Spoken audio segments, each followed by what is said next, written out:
nada, pues empezamos si queréis. Lo primero a nivel de Ferrer, daros las buenas tardes y sobre todo agradeceros, ¿no? Agradeceros vuestra asistencia, más en estos momentos en que vuestras agendas están sumamente complicadas y que están muy comprometidas, sobre todo con la atención al paciente en todos sus aspectos. Creemos que este taller puede llegar a sumar realmente vuestro día a día en los autocuidados, sobre todo muy focalizado al paciente cardiovascular, en los que estamos muy comprometidos desde Ferrer y esperamos que os aporte una visión, la continuidad asistencial con la ayuda de Ayelén a nivel de la metodología PROC y de María José, que ahora se presentarán para completar la atención que ya hacéis y que seguís haciendo a este paciente. Y que nos tenéis a Ferrer para lo que necesitéis a través de la gente que está más próxima, que son mis compañeros que están en las zonas, que ya les conocéis. Yo creo que si queréis presentaros vosotros que os conozcan, está Ana, ¿no? Que estaría en la zona de... Ana. Hola, yo soy Ana, de León. Hola, Ana. Así que lo que dice Arantxa, si necesitáis cualquier cosa, pues aquí estaremos.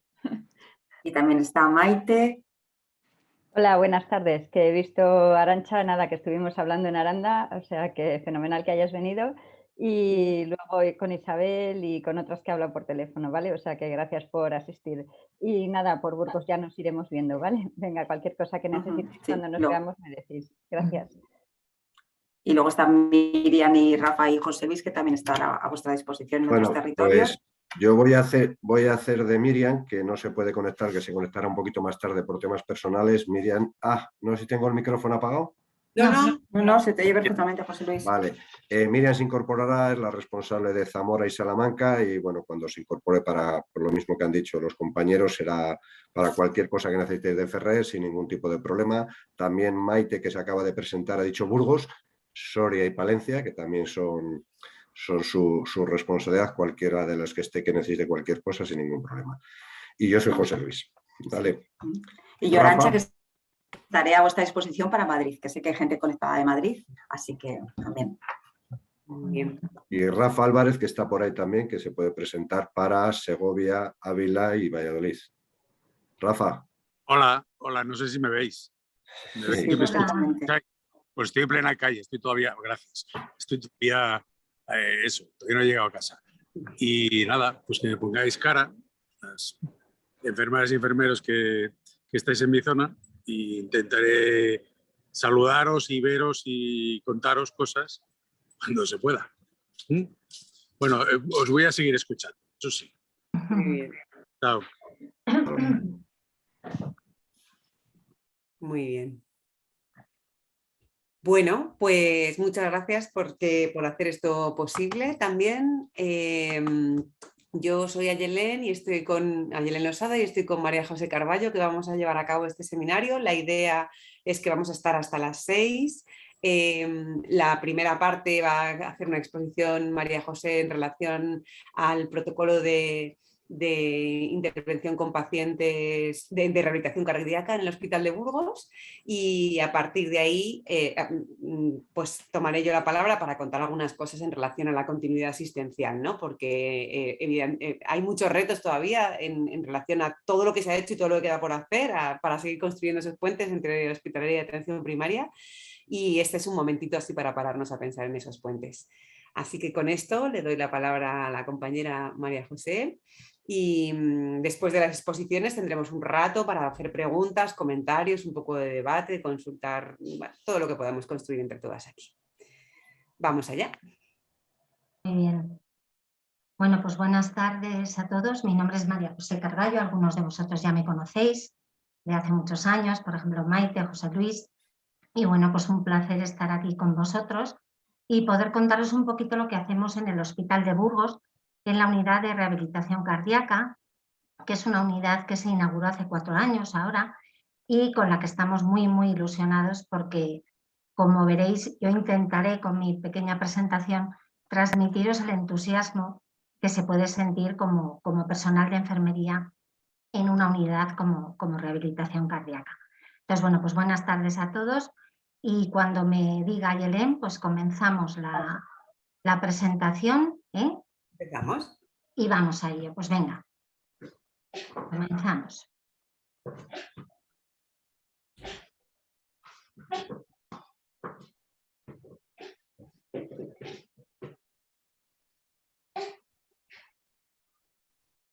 Ahora me decís si la veis completa la pantalla. ¿La veis completa la pantalla, verdad? No, está en modo presentación, no está en presentación. No está en presentación. Espera, Modo a ver. presentación.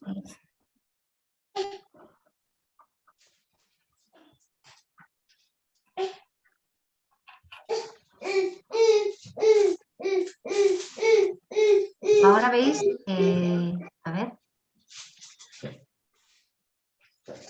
¿Ahora? A ver, vamos a darle un momentito a ver si es cuestión de la señal que se abra la presentación, porque se tarda un poquito. Voy a cerrar los micrófonos de las demás para que no haya interferencias.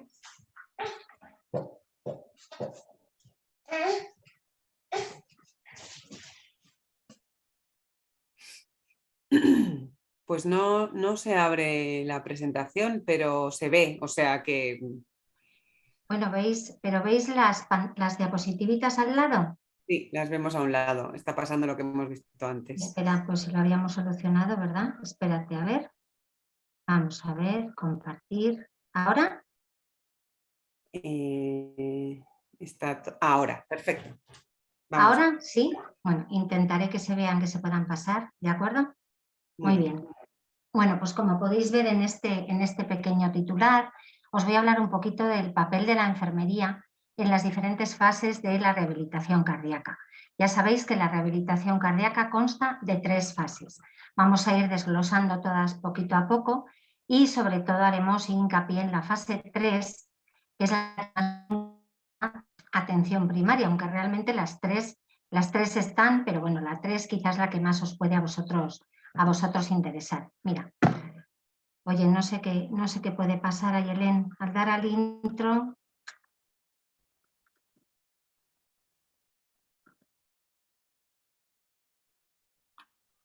Déjala así, si no, María José, yo creo que ahí se ve bien, aunque se vean a la izquierda, se ve Mira, bien. cuando doy a intro se me va la presentación. Espérate, a ver. Ayelén, estás muteada. Gracias. Vamos a probar así, si no, si quieres la presento yo. Mira, ves, no puedo pasar las diapositivas. ¿No las puedes pasar ahora? Vale. Si quieres, deja de compartir y comparto yo la pantalla. Te has muteado ahora. Sí, a ver, ahora dejo de compartir. No sé por qué puede ser eso. Vamos a ver ahora.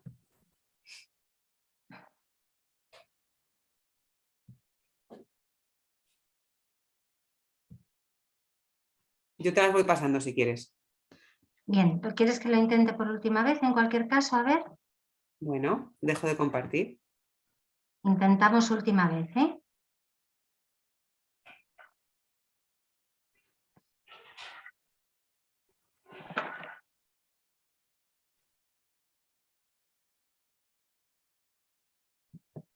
No.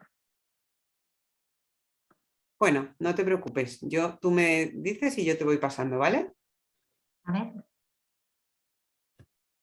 Bueno, así queda un poquito peor. Tampoco puedo pasar, no sé por qué no puedo pasar. Sí, espérate. Mira, ahora sí, ¿eh? Ahora sí, Ayelén. Venga, Vale. bueno, pues vuelvo, perdón por el fallo técnico. Bueno, os cuento las fases.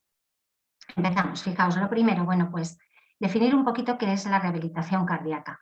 Y la OMS lo define, bueno, pues como una indicación y una recomendación de clase 1A. Esto quiere decir que todos los estudios avalan que todos los pacientes que han tenido un evento cardíaco... Perdona, María José, es que no se está viendo la segunda diapositiva, estamos viendo la primera. Ah, pues mira, yo tengo la segunda. Estás compartiendo un distinto al que estás viendo, seguramente. ¿Ahora veis la primera? Sí. Yo las paso perfectamente, pero no las veis, ¿verdad? No se está viendo la primera. Sí. Yo,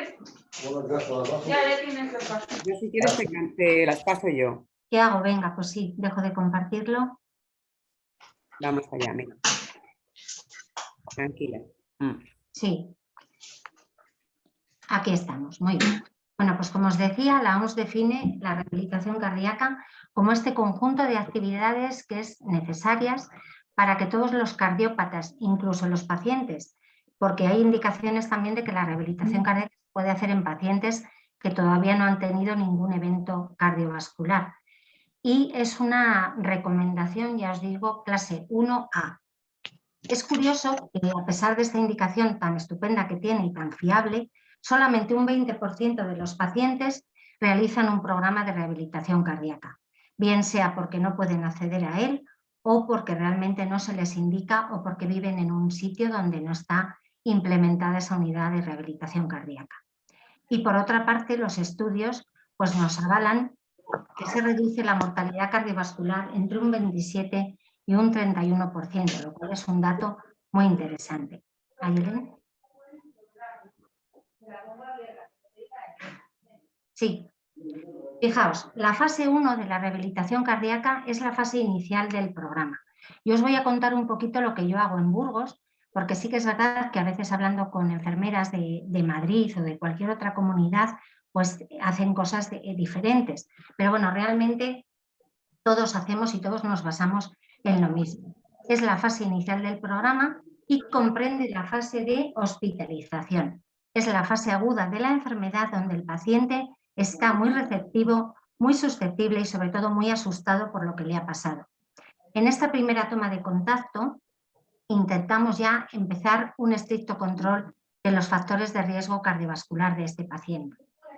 Fijaos, lo ideal es que esta fase 1 se haga presencial, o sea, que la enfermera o los enfermeros que trabajen en la unidad de rehabilitación cardíaca contacten con el paciente durante la hospitalización. Pero por desgracia no siempre es posible, porque a veces cuando esta interconsulta del paciente nuevo me llega, pues el paciente ya se ha ido de alta, igual 3 horas antes, pero ya no le pillo. Entonces lo que sí que hago es llamarle por teléfono, siempre.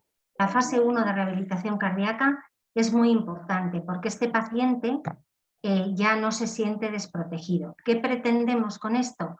Pues empezar a que este paciente ya cambie su estilo de vida y empezar a que sus factores de riesgo se vayan modificando. También tenemos que tener en cuenta y detectar las posibles alteraciones psicológicas que este paciente pueda tener. Y aquí ya comenzamos a diseñar y a desarrollar un plan de cuidados individualizado.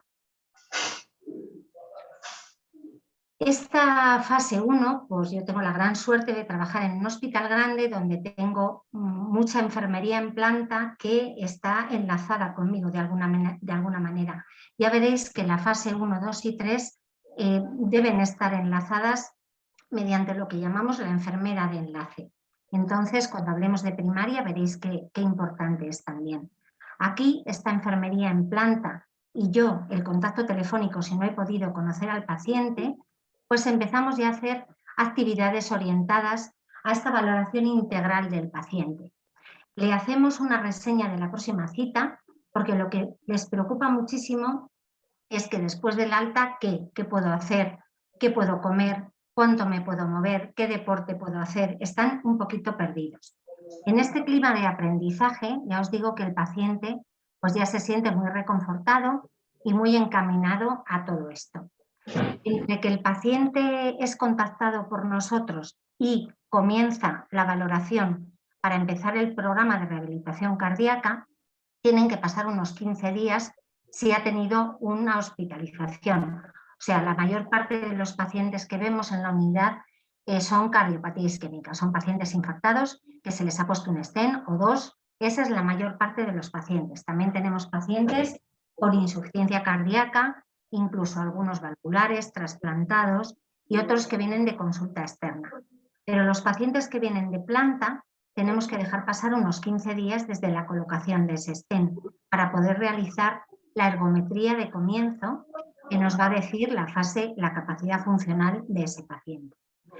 Si el paciente no ha sido visto por nosotros, le mandamos por correo la documentación para que él vaya leyendo en qué consiste el programa y ya vaya pensando si lo va a aceptar o no. Esta fase 2, ya os digo que es la fase donde ya el paciente ya ha tenido tiempo de contactar un poquito con su vida cotidiana otra vez, y aquí ya le empiezan a surgir las dudas.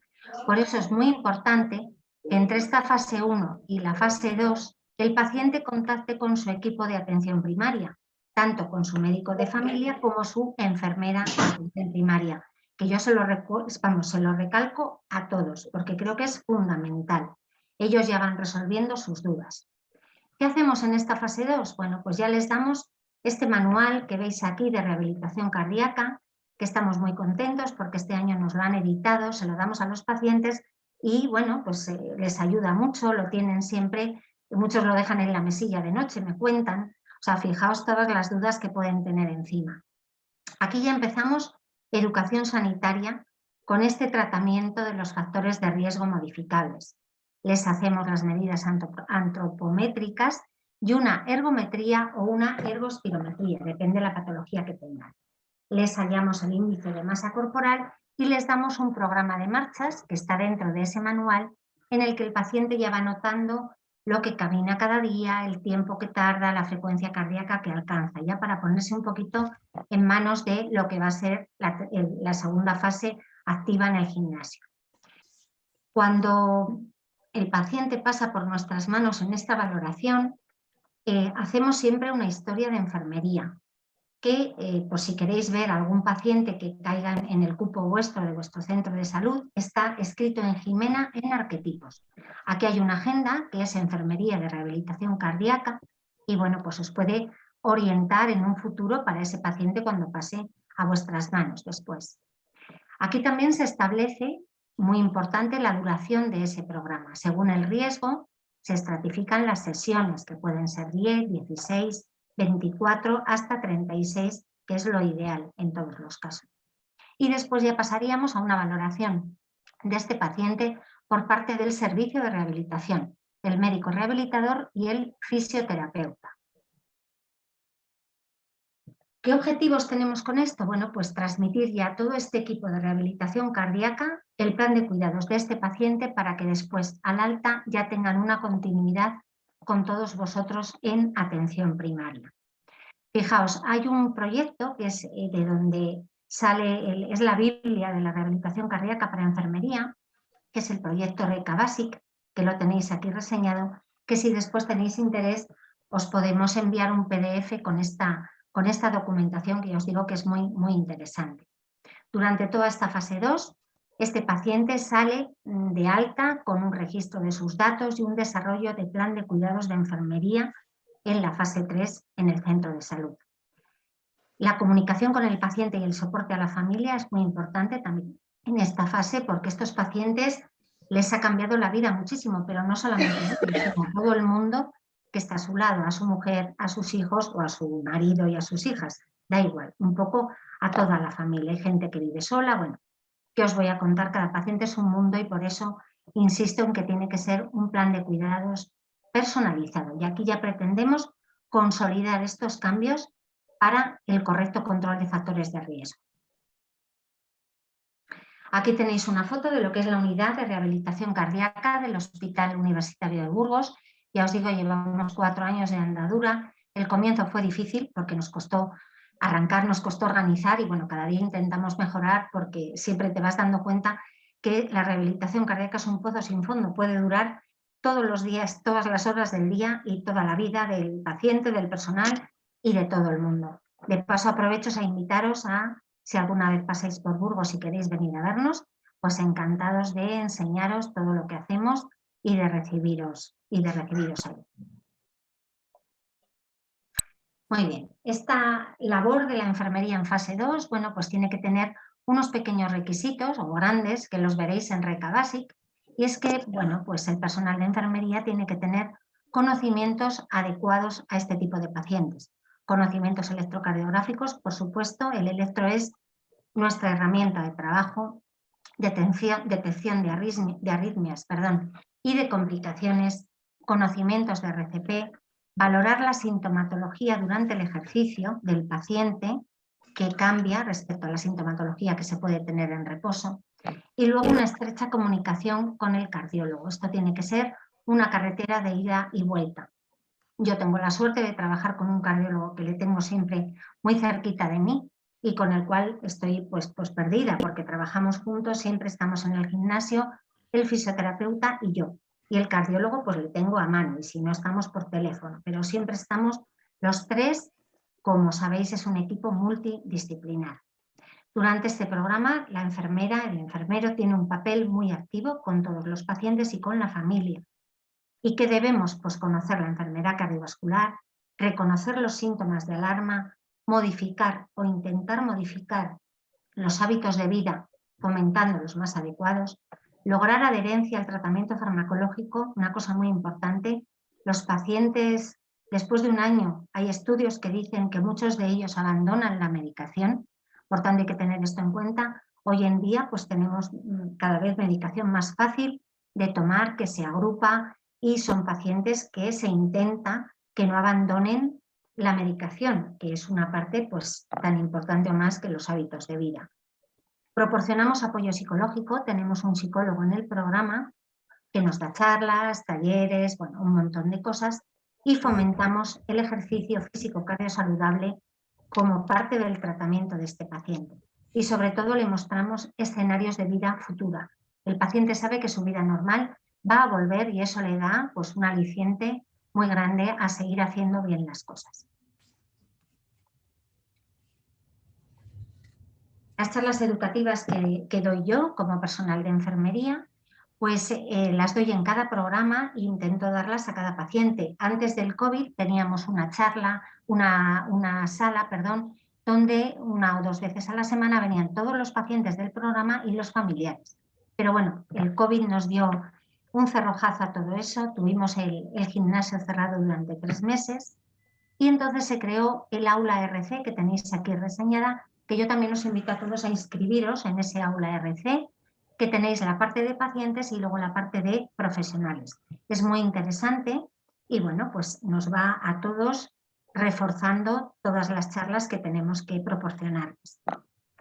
Insisto en la personalización de estas charlas, porque claro, no es lo mismo un paciente que tiene que dejar de fumar, al que está deprimido o al que no consigue adelgazar, que el que no tiene nada de eso, pero simplemente tiene herencia genética y ha tenido 2 infartos. Entonces las charlas, bueno, unas le interesan más que otras, aunque realmente deben aprenderlas todas y salir con la tarea hecha.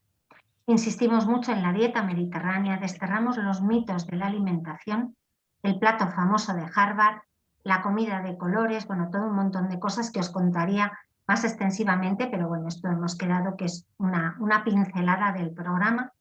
Y luego también insistimos en los conocimientos de enfermedad cardiovascular y pruebas cardiológicas al paciente y de los fármacos que toma, por qué y para qué los toma y cuánto tiempo debe tomarlos.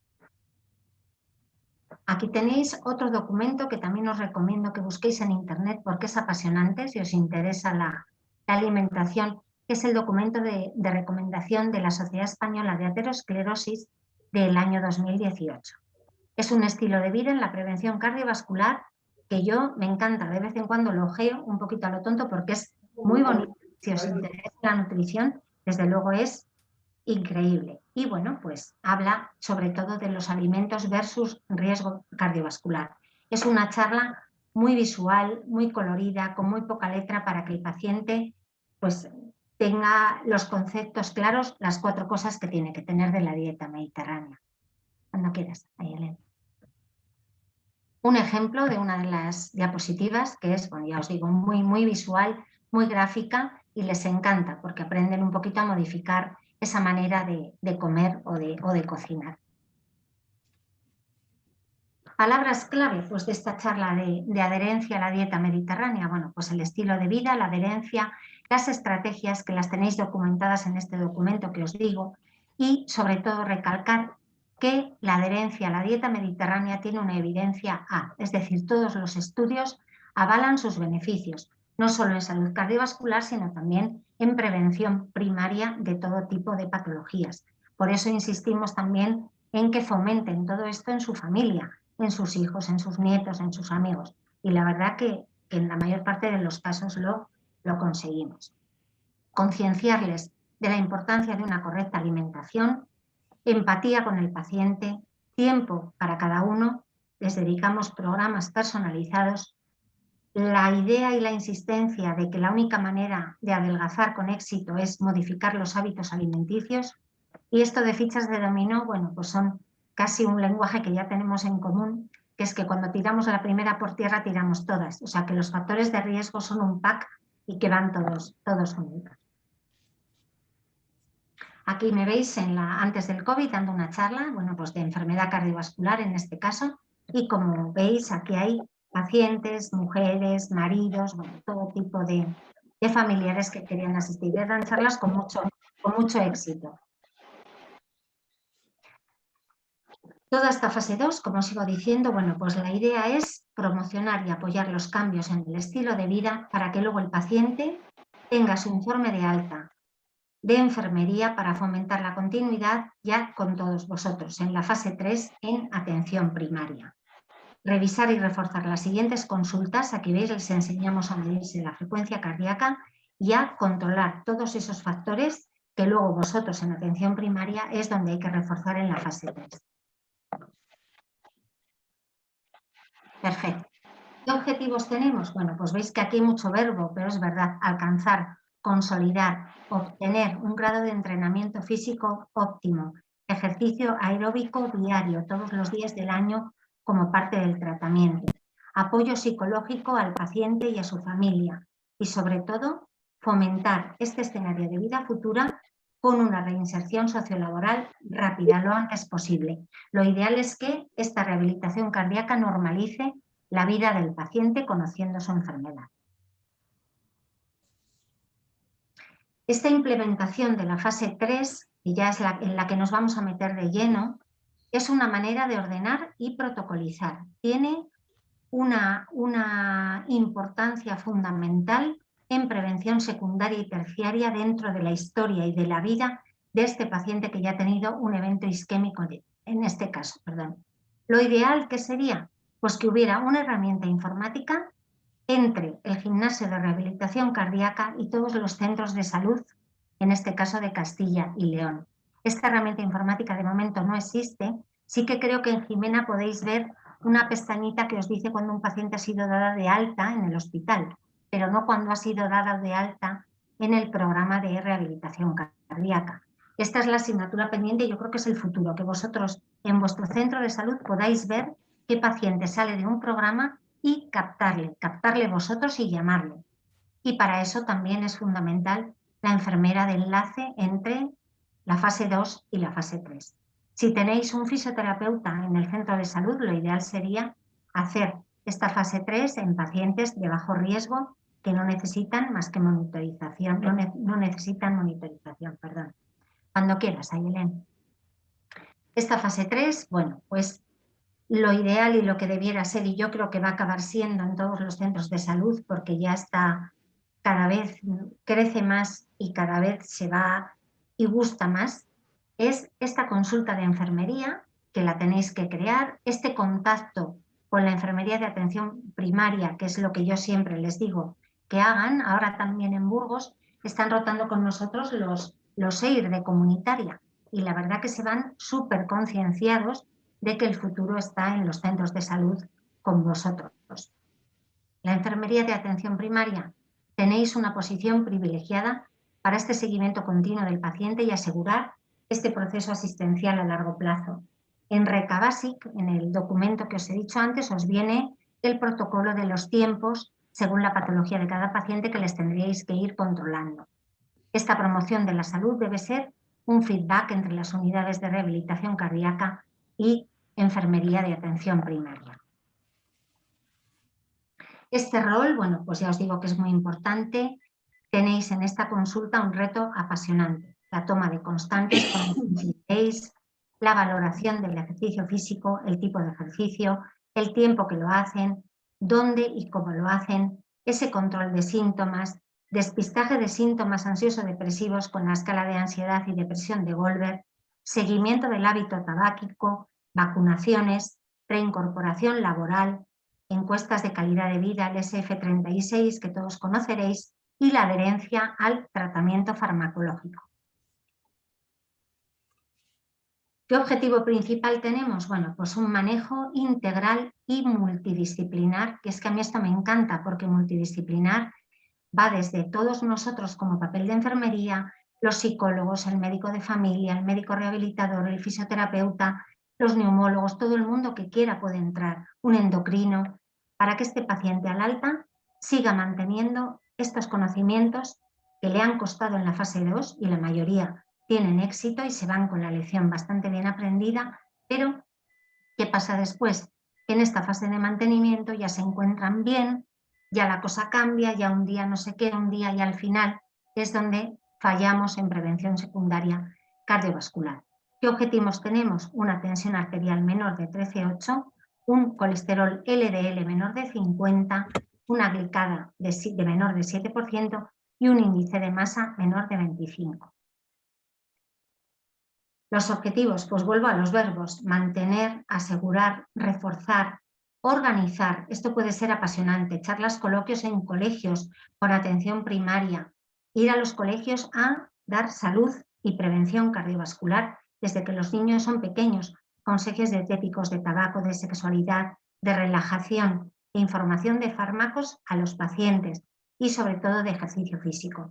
En este aula RC, que está reseñada abajo, también os invito, como he dicho antes, a que os hagáis miembros y veáis todas las charlas que hay. Las actividades pueden ser múltiples, infinitas, todo depende de las ganas que tengamos de seguir, de involucrar y de hacer seminarios con los pacientes, que pueden ser con familiares. Ahora el COVID nos deja a todos un poquito mermados en eso, pero bueno, esperemos que todo vuelva.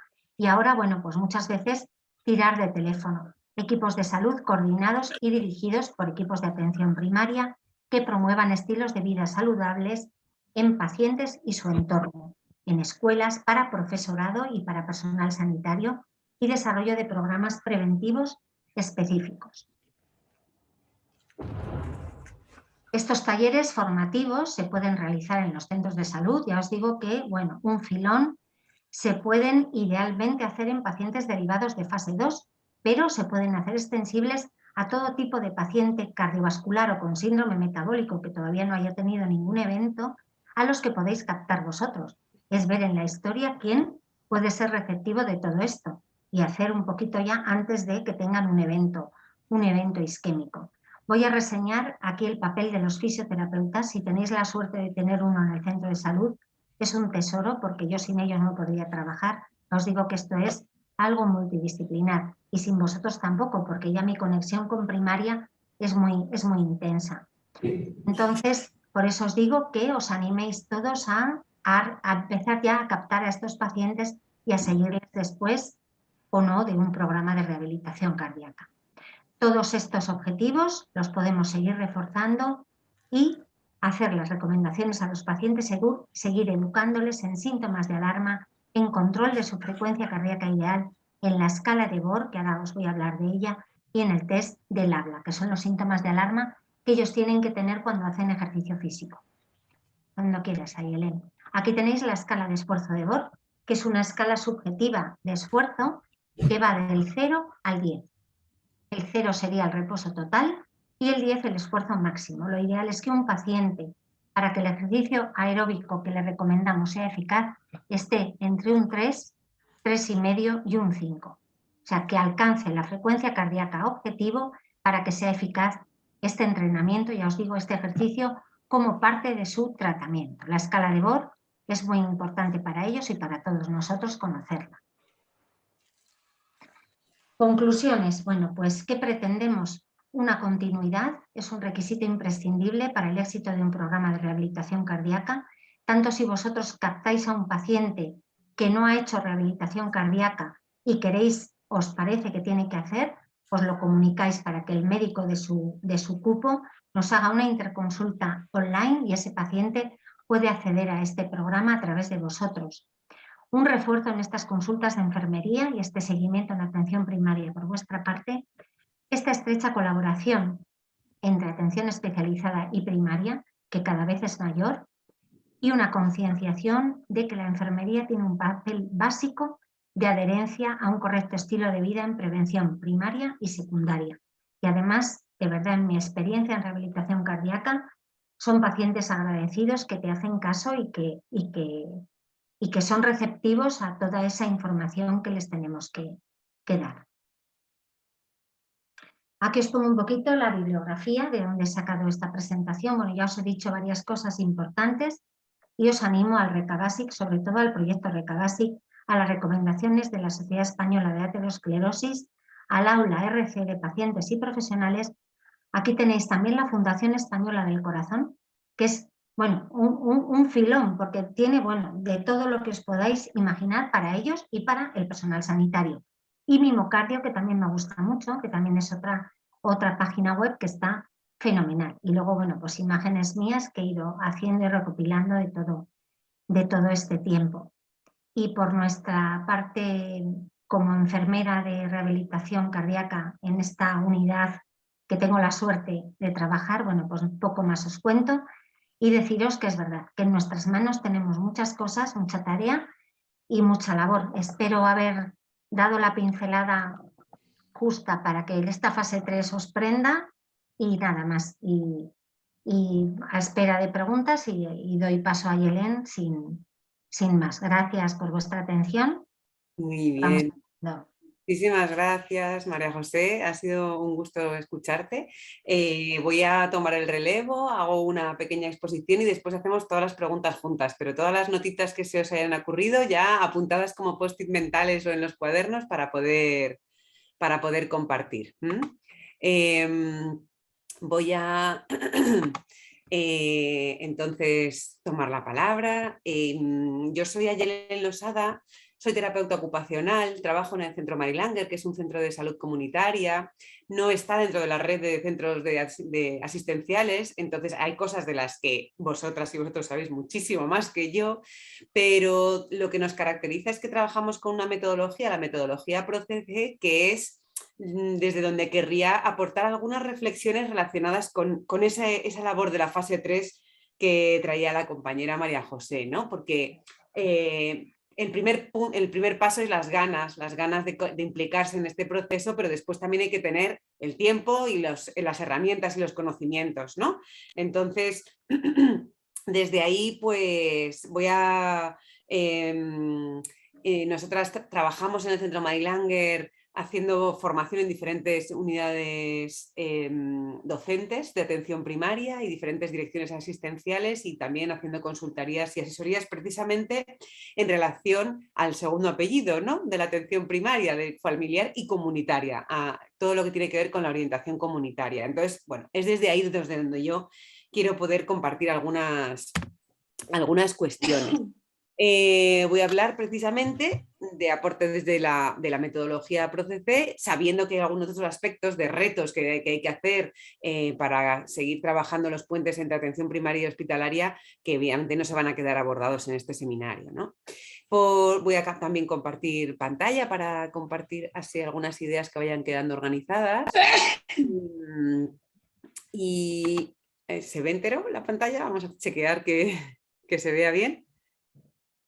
Vale, pues sobre la metodología PROCECE, un par de cosas. Por un lado, es una metodología de trabajo comunitario, ¿no? Y fue creada o ha sido creada por la doctora Mirta Cuco, que es especialista en psicología social, entre otras cosas. Por tanto, nos aporta a esa interdisciplina muchas cosas al ámbito sanitario. Venimos desarrollándola desde hace más de 40 años y tenemos desarrollos en diferentes lugares de España y de Latinoamérica y hemos desarrollado programas de intervención muy diversos, tanto en el ámbito sanitario como en otros contextos, como podrían ser grupos de mujeres, de hombres, de mayores, de jóvenes, de cuidadoras principales, de mujeres hiperfrecuentadoras, de migrantes, escuelas de madres y padres, preparación al parto, al embarazo, parto y puerperio, el desgaste profesional, o sea, todo lo que todos los programas tienen una característica común, que es que se llevan a cabo con la metodología PROCECE y precisamente esto lo hacemos, es tan diverso porque la metodología PROCECE pues tiene, así como por decir, dos conceptos fundamentales. Uno es que ponemos en el centro la vida cotidiana, ¿no? Entonces, por eso cuando pensamos en la rehabilitación cardíaca y pensamos en que la persona vuelva a su vida diaria lo antes posible, pensar en la vida cotidiana y como ese escenario es fundamental, porque es el escenario de la vida real, ¿no? Una cosa es el escenario controlado de un hospital cuando está haciendo un protocolo como con muchísimo seguimiento, que es súper importante para esa contención inicial de las personas que acaban de tener un episodio muy traumático en su vida, pero después el siguiente reto es volver a ser autónomos en su vida diaria. Entonces, entendemos la vida cotidiana como el escenario en el que las personas enfermamos y el escenario en el que las personas sanamos también. Y por eso nos parece importante reflexionar sobre él. Si pensamos en la vida cotidiana, en el día a día, pues seguramente nos vendrán a la cabeza ideas, no sé, palabras como rutina, como lo de todos los días, como lo normal, lo de siempre, las costumbres, ¿no? El día a día. Pero a su vez también la vida cotidiana se vive como algo como muy particular, muy de que cada uno es un mundo, cada uno lo suyo, la importancia de las pequeñas cosas y los detalles, cada familia es un mundo y bueno, pues depende de las circunstancias, es muy diverso. Y es que en la vida cotidiana tiene ambas cosas. Por un lado, expresa muchas cosas comunes del modo de vida que está muy generalizado, ¿no? Y entonces tenemos muchas cosas que son comunes y nos atraviesan, como por ejemplo los ritmos de vida, la importancia del trabajo en nuestras vidas por exceso o por defecto, las prisas, el famoso es que no me da la vida, que es una frase que no podemos decir que sea una cuestión individual cuando la escuchamos tanto en nuestras vidas cotidianas, ¿no? Pero a su vez, esto común se expresa de maneras muy particulares y específicas en cada caso. ¿Y por qué digo esto? Porque precisamente en la medida que conocemos lo común de lo cotidiano, podemos ayudar a las personas a hacer y sostener modificaciones en sus hábitos de vida y en sus hábitos de vida para darle más continuidad, ¿no? Porque precisamente es en ese escenario donde vamos a tener que ayudar a recuperarse de su enfermedad o de su episodio. Y bueno, la otra característica importante de la metodología ProCC es un concepto que llamamos normalidad supuesta salud. Esto es que cuando nos ponemos a mirar la vida cotidiana vemos que hay ciertas cosas de esto que está en el día a día y en el cotidiano de todos los días que producen bastante malestar, pero está normalizado. Por ejemplo, el tema de la prisa, ¿no? Yo traigo solo un ejemplo, pero el ir deprisa a todas partes, no tengo tiempo, es que es algo que está súper normalizado y entonces nos atraviesa, nos inunda, nos empuja, nos arrastra, es como que sin darnos cuenta estamos atrapados y esto produce muchísimo malestar en el día a día, en las formas de vida y cómo no va a influir en los procesos de cambio de hábitos, porque el no tengo tiempo para comer bien, no tengo tiempo para hacer ejercicio, no tengo tiempo para cocinar, es algo que encontramos muy habitualmente, precisamente, entre otras cosas, en el cambio de hábitos de un paciente cardiovascular, ¿no? Ahora, también encontramos muy habitualmente que frente a esto que nos genera malestar decimos, en fin, es lo que hay, es que es lo que tiene, es que ya se sabe. Y claro, esto hace que normalicemos estas cosas que nos generan malestar y lo ponemos como si fuera inamovible. Y mover eso que está tan normalizado va a ser una pieza fundamental para poder generar el cambio de hábitos. Y por eso hablamos de normalidad supuesta salud como un concepto que recoge un montón de malestares cotidianos que están normalizados, pero que no son saludables y que los tenemos que cuestionar para construir otros diferentes, ¿no? Aquí traigo la definición de normalidad supuesta salud. Malestar es que la gente sufre y habitualmente no analiza ni cuestiona porque los consideran normales. No genera una demanda explícita, nadie viene diciendo es que me quejo es que ayúdeme con la prisa.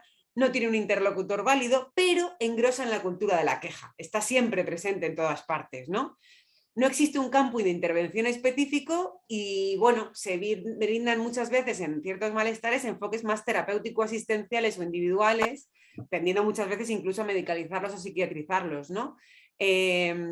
pero lo que vemos es que muchas veces quedan en tierra de nadie, como todo el rato así pululando alrededor, pero no se abordan. Y nosotras desde la metodología ProCC decimos, a ver, desde estos propios conceptos nos parece fundamental, uno, pararnos a reflexionar para cuestionar estas cosas que generan malestar y hacerlo con otros, o sea, generar espacios de reflexión grupal, pensar con otras personas, ¿qué nos pasa con esto? ¿Por qué nos cuesta cambiar de hábitos? ¿Por qué nos cuesta comer mejor?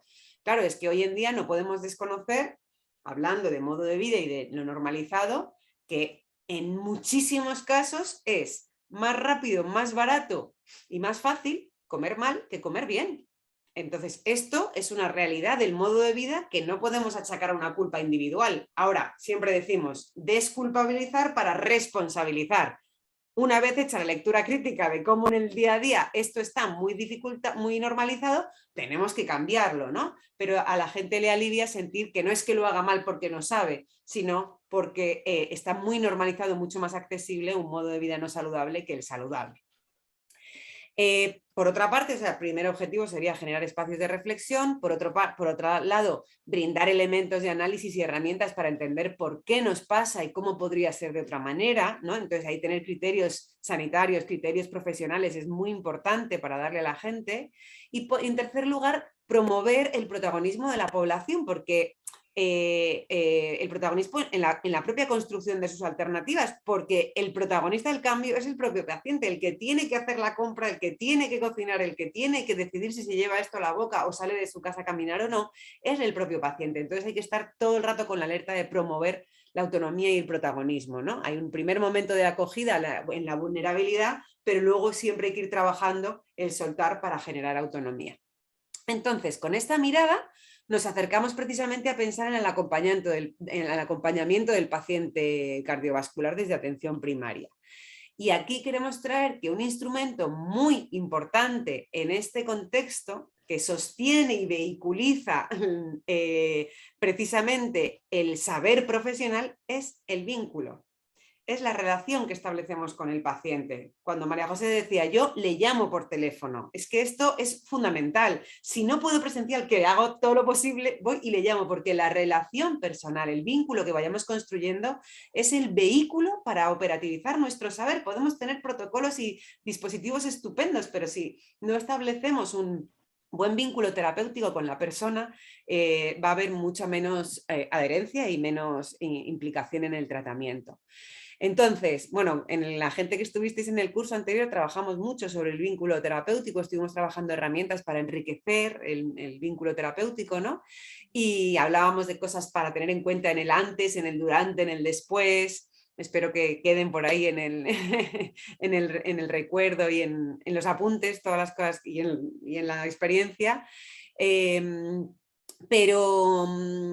Pero así como en síntesis, yo quería traer que para hablar del vínculo terapéutico, se me ha quedado la olla ahí abajo, elementos fundamentales, la empatía y la contención, o sea, que la persona llega y se sienta comprendida, que me pongo en su lugar, que me soy capaz de ponerme en sus zapatos para contener esos primeros miedos e inquietudes de sentir que no voy a ser capaz, ¿no?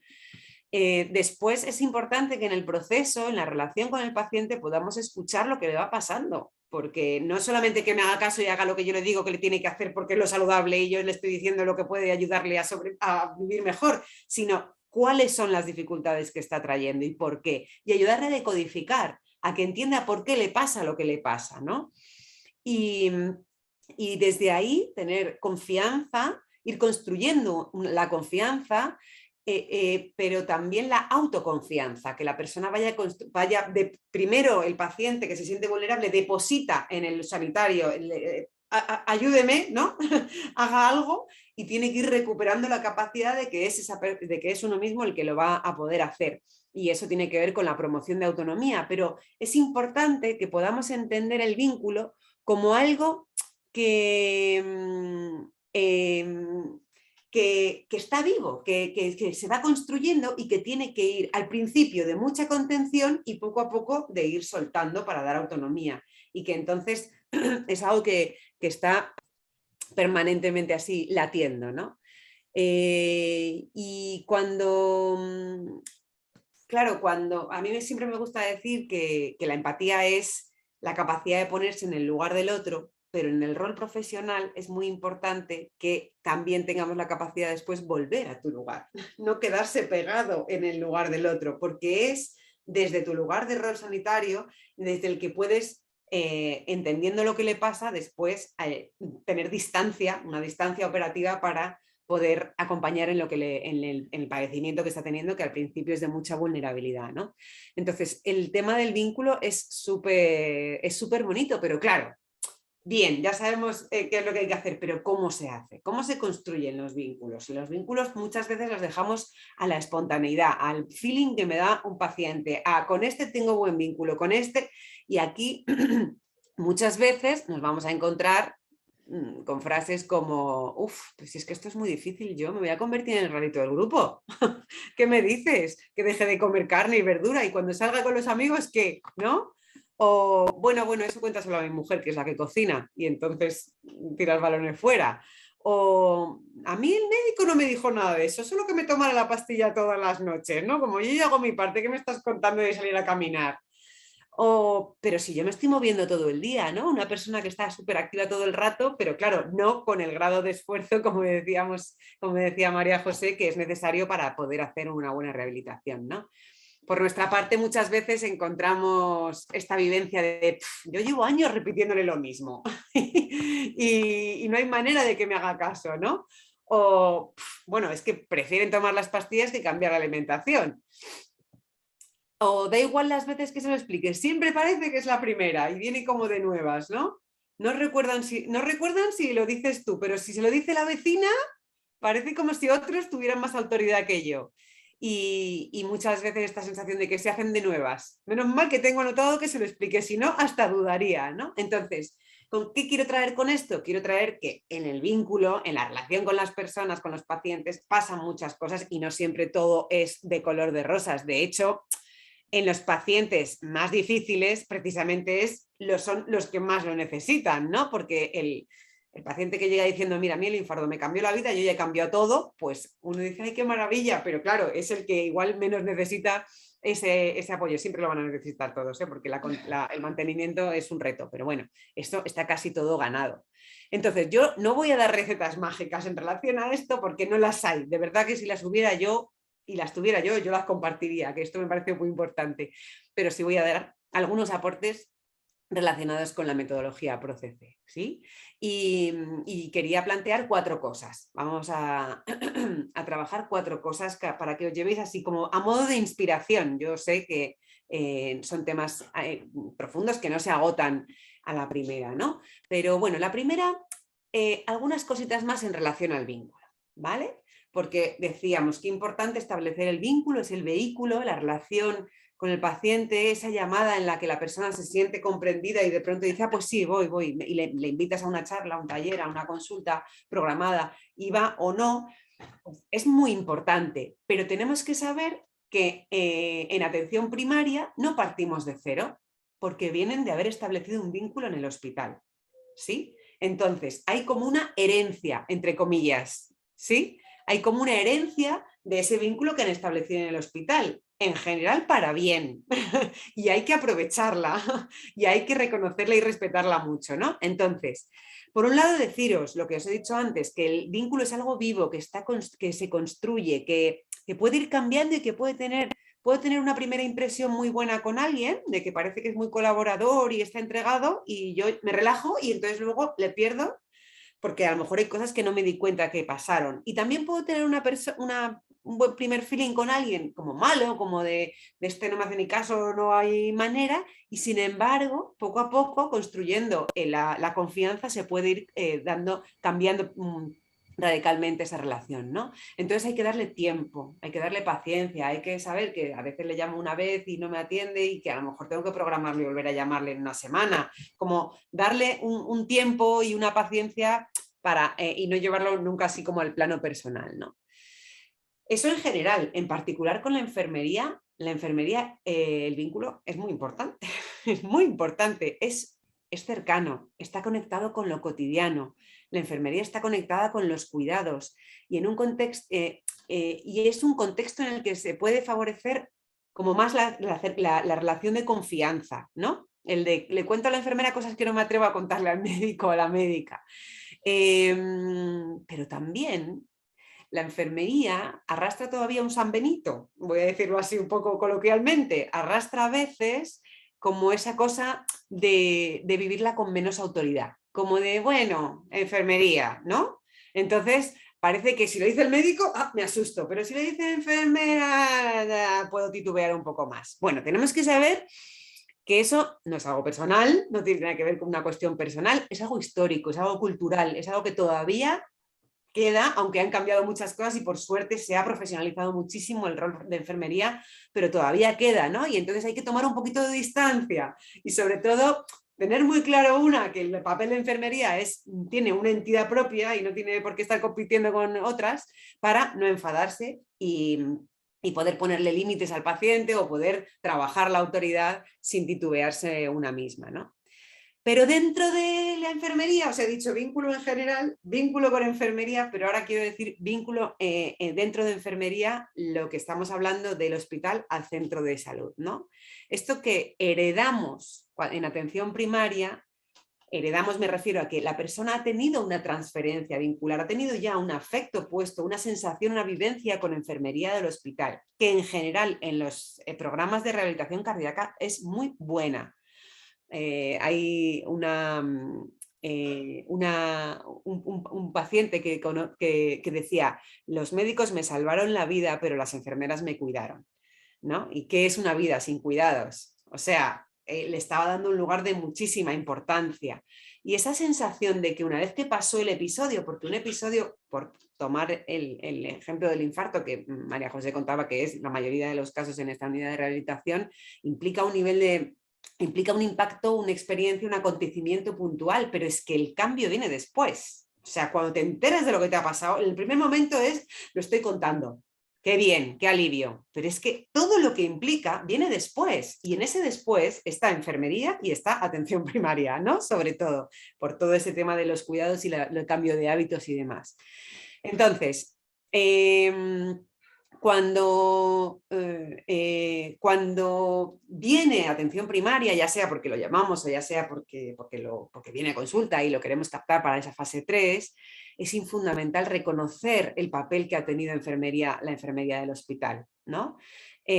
Reconocer que el impacto de un infarto implica un nivel de vulnerabilidad que se pone en juego después del quirófano, como decíamos, y que entonces ahora empieza el tiempo de sostener los cuidados en el tiempo. Y tan importante es una contención como la otra. Entonces, el reconocimiento del vínculo que se estableció con enfermería del hospital es algo súper importante, porque podemos...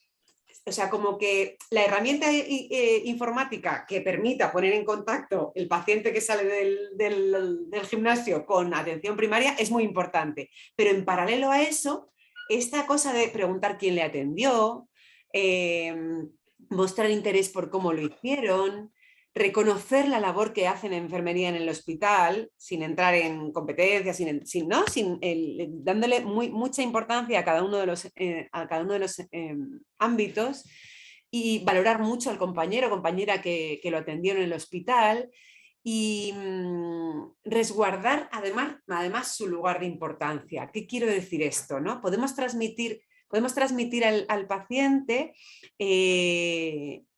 el reconocimiento, o sea, cómo te han tratado en el hospital ha sido muy importante, tienes la vivencia que te ha salvado la vida y aquí vamos a tratar de darle continuidad a esto. Pero ellos van a tener ese lugar de importancia para ti para siempre, ¿no? Van a tener un lugar especial en tu corazón, nunca mejor dicho, para siempre. Entonces, creo que es muy importante, como no entrar en competencia, que esto no se hace aposta, ni muchísimo menos, ¿no? Pero que a veces como que se nos pasa, y si podemos aprovechar que la persona tiene... Bueno, es que he escuchado relatos de gente que dice... No me olvidaré nunca de la enfermera que me cuidó cuando me salieron del quirófano, ¿no? Entonces, si podemos cabalgar sobre eso, ¿no? Tomar eso y ayudarle a reconocer para que el paciente no sienta que tiene que estar pensando si la atendieron mejor en un sitio o en otro, ¿no? Sino que en atención primaria vamos a tratar de dar continuidad a eso sabiendo que ahora nos toca una tarea diferente, una tarea específica, pero que viva tenga esa vivencia de trabajo de equipo y de trabajo conjunto, ¿no? Se entiende. Y esto con respecto así al vínculo y a la importancia de reconocer el vínculo del que ya parte, porque es súper entrañable cuando uno de repente, es que claro, en las relaciones afectivas, o sea, si uno viene sintiendo que le han tratado fenomenal en el hospital, que la rehabilitación le ha hecho muy bien y de pronto se siente como que, y ahora yo solo, que al llegar le conecten con que esto es una continuidad de aquello, va a ser algo que ayude muchísimo a la contención inicial. Y ayuda mucho, pues eso, a la empatía, a la contención, como decíamos. Bien, esta es la primera de las 4 cosas que quería tratar. La segunda, para ir así despacito, vamos bien de tiempo. La segunda es trabajar las implicaciones. Bueno, los que estuvisteis en el curso sabéis más o menos a qué me refiero con esto, pero yo siempre le hago una subrayado especial, ¿no? Es decir, tenemos como profesionales sanitarios clarísimo lo que tienen que llegar a hacer, que es los indicadores de colesterol, de tensión arterial, de masa corporal, etcétera, etcétera, los cambios de hábitos. Pero ese es el punto de llegada. Ahora, ¿qué implica para la persona que ha tenido una situación, un infarto en este caso, o cualquier situación así? ¿Qué implica para su vida? ¿No? Poder conectar con qué implica, porque lo que implica es que no sabe si va a poder hacer la vida como antes. Implica que ya no puede comer lo de siempre. Implica que a lo mejor está pensando en las navidades y piensa que ya no va a ser, que va a ser terrible. Implica los miedos, las inseguridades, las dudas, el no sentirse capaz. Entonces, si no trabajamos qué implica para la persona el impacto de la enfermedad en su vida cotidiana, a veces les damos mensajes de lo que tienes que hacer es, sin ayudarle a trabajar las dificultades que se va a encontrar, ¿no? Entonces, siempre decimos, vamos a preguntarle, esto se puede explorar en la consulta individual o incluso en actividades grupales, por supuesto. Oye, ¿cómo estás? ¿Qué tal? ¿Qué tal en la rehabilitación hospital? Bien, oye, ¿y ahora qué implicaciones encuentras en tu vida? Y que la persona las pueda decir en voz alta, enumeradas, con alguien que tome nota y le dé importancia, es algo que hace que lo que podía ser después un obstáculo, una excusa, una queja, un enfado, se convierte en un tema a trabajar.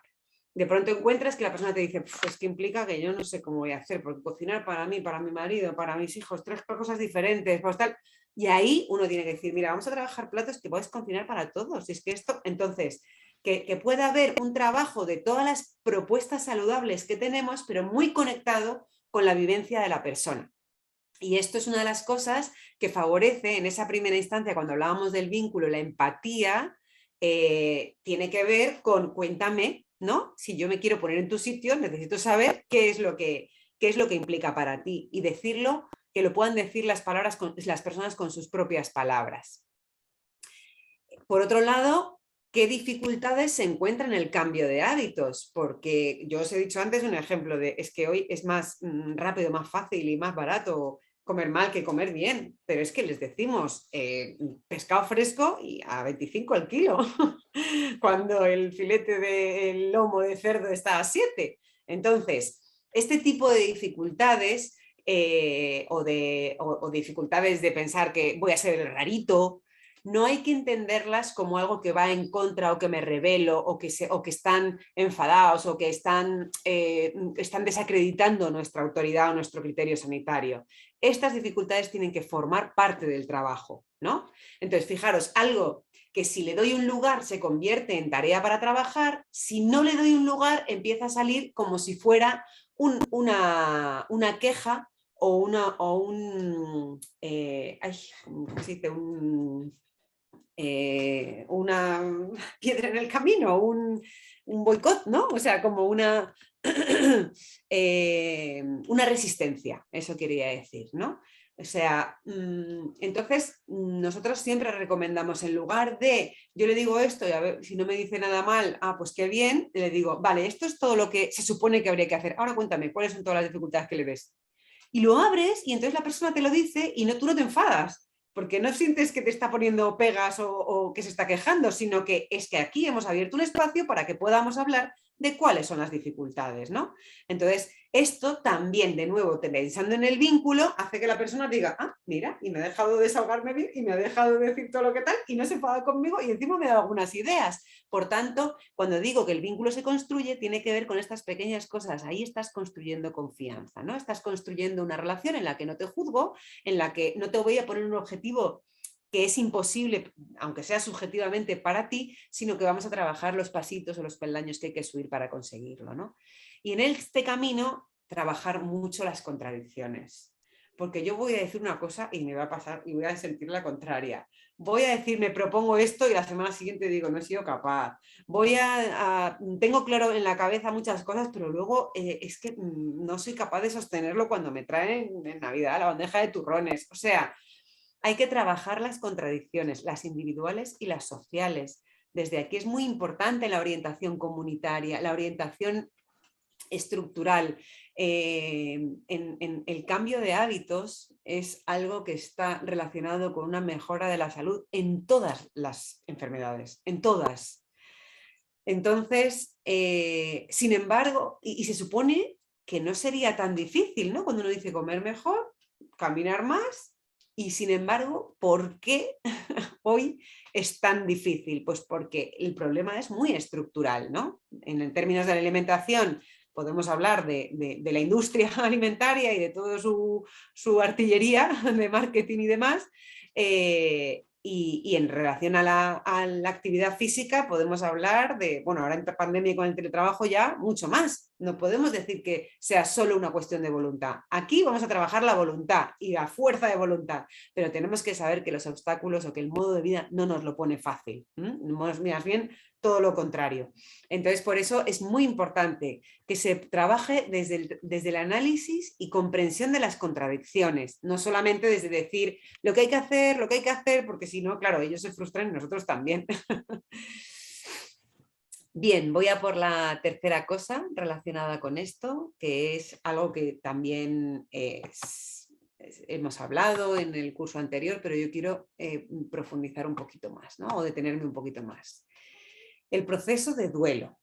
El proceso de duelo, sabemos que bueno, es el proceso de elaboración de una situación de pérdida en general, ¿no? Es un trabajo psíquico, es un esfuerzo psíquico que hay que hacer y que está presente en muchas situaciones de la vida, no solamente en las situaciones dramáticas de pérdida o muerte, sino en cualquier situación de cambio hay un proceso de duelo como proceso de reorganización psíquica, ¿sí? Entonces, sabemos que tener una enfermedad implica un proceso de duelo muy fuerte. Implica tener que elaborar lo que ya no puedo hacer y lo que me ha pasado con todo el susto para poder aceptar la nueva situación y entonces hacer una adaptación activa tomando tanto los cambios como las precauciones que tengo que tener, ¿no? Porque hacerme pruebas de esfuerzo o hacerme analíticas o hacerme dietas especiales es algo posible si acepto lo que me pasa. Si cuando he salido del hospital han pasado 3 meses, me siento fenomenal porque he bajado 5 kilos en la rehabilitación, ahora fumo menos y me siento genial, ya estoy, y entonces hago una negación de lo que me pasa, vuelvo de nuevo a lo anterior. Entonces el proceso de duelo es algo muy importante. Ahora, algunas cosas. Implica trabajo psíquico, es un esfuerzo, no es una cosa que se haga sola, ¿no? Entonces la gente puede decir, no sé, estoy cansado, no puedo, no me siento capaz, porque es un esfuerzo, ¿sí? Aunque esté en el plano psíquico, que igual que hacemos carreras en la cinta para entrenar el corazón, hay que también trabajar, favorecer el trabajo psíquico que implica esto. Implica la elaboración de las pérdidas y entonces es interesantísimo poder pensar en las pérdidas objetivas y subjetivas. Es decir, yo puedo tener objetivamente, he perdido el cocido de mi abuela. Vale, ya no me puedo comer el cocido de mi abuela. No me lo puedo comer todos los días, igual de vez en cuando tampoco, o solamente adaptando que no le ponga panceta. Pero bueno, hay pérdidas objetivas en una capacidad, por ejemplo, hay cosas que ya no debo hacer. Pero también hay pérdidas subjetivas. Siento que no soy capaz de. Entonces, hay que darle valor a eso, porque en la medida que puedo hablar de ello, me doy cuenta si es más objetivo o subjetivo y lo puedo elaborar, ¿no? Entonces, el proceso de duelo implica elaborar pérdidas y hay que nombrarlas. Entonces uno puede estar alerta en la consulta, en las sesiones grupales o individuales, de decir, jolines, ¿cuántas cosas uno siente que ha cambiado? No, no solamente decir qué implica, sino qué crees que ha cambiado, qué crees que has perdido. Y de ahí ir a ¿y qué cosas has ganado? Porque también se ganan cosas con el cambio de hábitos. Bueno, la gente cuando después de un infarto habla mucho de volver a nacer, de empezar a valorar las cosas que antes no valorabas. Eso es bueno, que tristemente tiene que ser con un episodio traumático, pero que bueno, lo puedes denunciar como ganancia, siempre y cuando tengas muy claro que también implica una pérdida, porque si no es una negación, ¿no? El proceso de duelo no es lineal, no es una cosa que se hace una vez, ya expresé un día, me saqué mi lagrimita o mi rabia y ya está. No es lineal, puede tener idas y venidas. Y esto nos vamos a encontrar en la consulta de diferentes maneras. Entonces, cuando hablamos de empatía y cuando hablamos de escucha en el vínculo, hablamos de decodificar, porque tenemos que pensar, ¿qué me está queriendo decir con esto? Una persona que le has dicho 3 veces la misma cosa y que no hay manera, igual es sordo y no escucha, ¿no? O sea, igual es que no lo escuchó, pero normalmente si es sordo te has dado cuenta antes.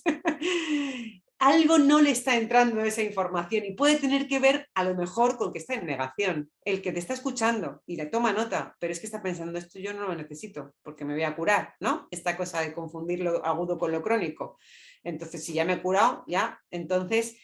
hay veces que, o sea, claro, si ya se lo he dicho 3 veces y hay que buscar otra estrategia, porque no va a ser cuestión de repetírselo muchas veces. A lo mejor hay que abrir a hablar de otras cuestiones, como decir, pero tú sientes que esto no es útil o que no vas a ser capaz o que... Entonces, bueno, saber que se expresa de diferentes maneras y que no es lineal y que en un momento dado va ahí súper motivado y un día viene de bajón, bueno, o que un día viene enfadado. Porque la otra cosa es que implica múltiples sentimientos. O sea, a veces uno puede sentirse impactado, después triste, después rabioso, ¿por qué me pasa a mí? Después abatido porque siente que no va a ser nunca igual, después se enfada contigo porque me dijiste que iba a conseguir y no he conseguido. O sea, decodificar que esos sentimientos normalmente no tienen que ver con una cosa personal contra ti, sino contra ese rol que es muy importante que haya alguien que lo reciba y que le haga de espejo y le diga, mira, yo entiendo que estás enfadado, pero vamos a pensar qué es lo que te enfada que no estás siendo capaz, bueno, hablemos de eso, ¿no? Y en el proceso de elaboración de duelo, pues es un continuo, hay veces que se da un subidón cuando es conseguido un hito, pero después hay siguientes retos que también se hacen difíciles, ¿no? Entonces es importante ayudarle a la gente a comprender lo que está sintiendo sin juzgar, comprender sin juzgar, ¿no? Muchas veces tenemos que pasar del ya pasó al aceptar que está pasando. ¿Qué quiero decir con esto? Que el mensaje que suele decírsele mucho a la gente, especialmente con un episodio de infarto, porque ha sido una cosa crítica en un momento agudo muy importante y todo el mensaje después es, bueno, pero es que puedes contarlo. Da gracias que puedes contarlo, ¿no? Entonces ya pasó. Y en realidad la persona, como os decía, ese episodio pasó, pero el cambio que tienen que hacer ahora y los miedos que sienten está pasando. No pasó eso.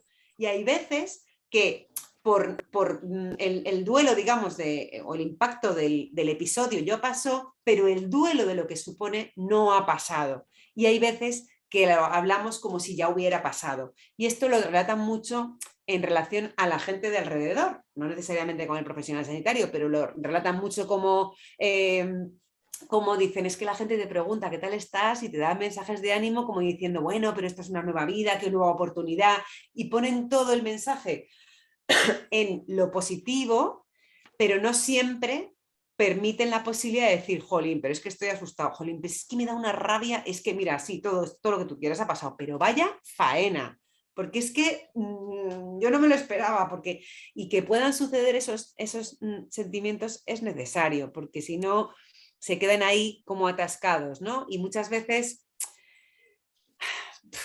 queremos ver al paciente donde nos gustaría que esté y no le vemos donde realmente está. Y si está en un pasito más atrás, lo más adecuado para el tratamiento es aceptar que está en un momento de negación o en un momento de bajón y que a lo mejor el siguiente paso le va a costar un poquito más, ¿no? Esto también va a ayudar a la persona a que en lugar de colocarse o sea, a que se pueda colocar en el lugar de persona con una enfermedad, en lugar de colocarse en persona inútil, ¿no? Esta vivencia de ahora soy inútil, no valgo para nada, no voy a ser capaz de hacer lo que era antes, es como que pesa como una losa, y lo que va quitando ese peso y va diciendo no es que soy inútil, sino que tengo una enfermedad, ni siquiera estoy enfermo, tengo una característica que además en un momento dado es una enfermedad o no. Hay cosas que remiten y se normalizan muchas veces, ¿no? Entonces, poder colocarse en, bueno, tengo una problemática o tengo un problema, pero no es que soy inútil. Y eso lo hace el psiquismo con el trabajo de duelo, ¿no? Que nos ayuda al proceso de aceptación. Y ahí nuestro papel, sin que seamos nosotros los encargados de hacer la psicoterapia ni nada de eso, sí que entender de esto un poco nos ayuda a pesquisar cosas, ¿no? De repente alguien te dice, bueno, ¿qué tal? ¿Cómo estás? Bueno, harto de que te pregunten, ¿no?